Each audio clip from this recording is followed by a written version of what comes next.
Hello beautiful people, welcome to my channel. Ito yung yung part 3 ng ukay-ukay. Papakita ko tong blouse na to, ayan. Doon rin ito galing sa ukay-ukay na yun. Pagkatapos, sana nga hindi kami mag-amoy yung sigarilyo, galing ito doon sa kaklase ni Sven Eric. Ayan, mahabang damit siya. Ayan. Lalabahan ko pa to kasi amoy nga sigarilyo. Mahabang damit yan.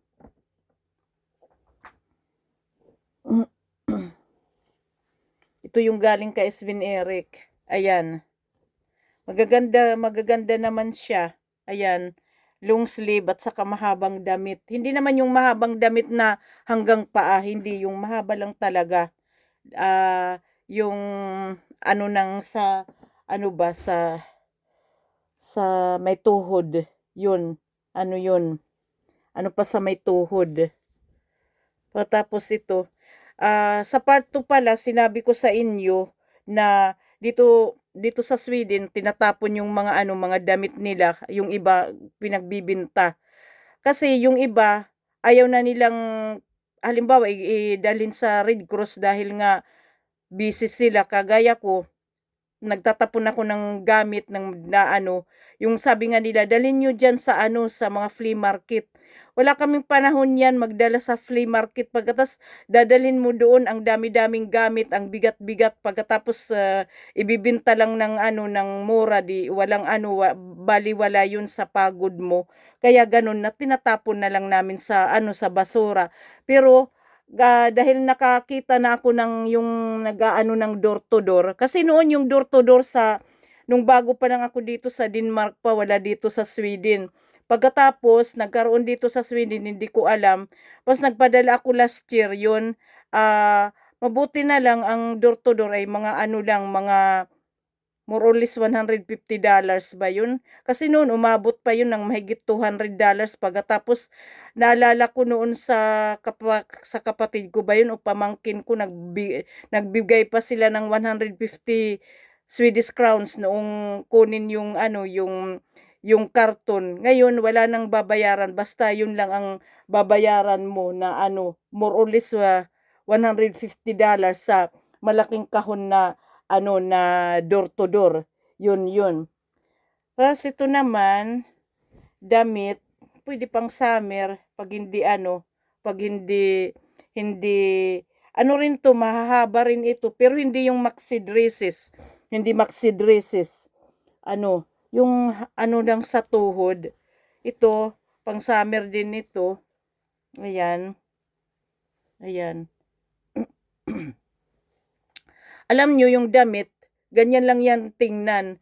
Pag linagyan mo na yan ng halimbawa yung perlas, ako mahilig ako sa perlas. 'Di ba parang elegante na siya tingnan. Kahit nga yung scarf lang pag paglagyan mo yung blouse kasi parang nag-elevate yung niya, yung look ba niya. Ayan, pang rin, pang summer, long sleeve. Mga long sleeve kasi siyempre dito malamig dito sa Sweden. Kagaya ng nasabi ko noon kanina sa video ko na ako yung 61 kilos. Kaya ako yung medium. Depende rin sa size kasi minsan may size na mahal, may size din na na may size na ba yan, na malaki, may size na maliit. Kaya yun, kagaya ng nabili kong singsing nga, yung size ko dito 6. Pagkatapos parang siya medyo masikip yung 6. Pagkatapos ito, damit din ito, mga pang summer na damit. Ayan, pang summer na damit. Amoy sigarilyo eh. Pagkatapos ito rin, ayan, pang summer na damit. Maganda pag yung sabi ko nga nakasandal, pagkatapos mayroon yung accessories. Ito, lang ito, blouse to. Ayan, blouse yan siya.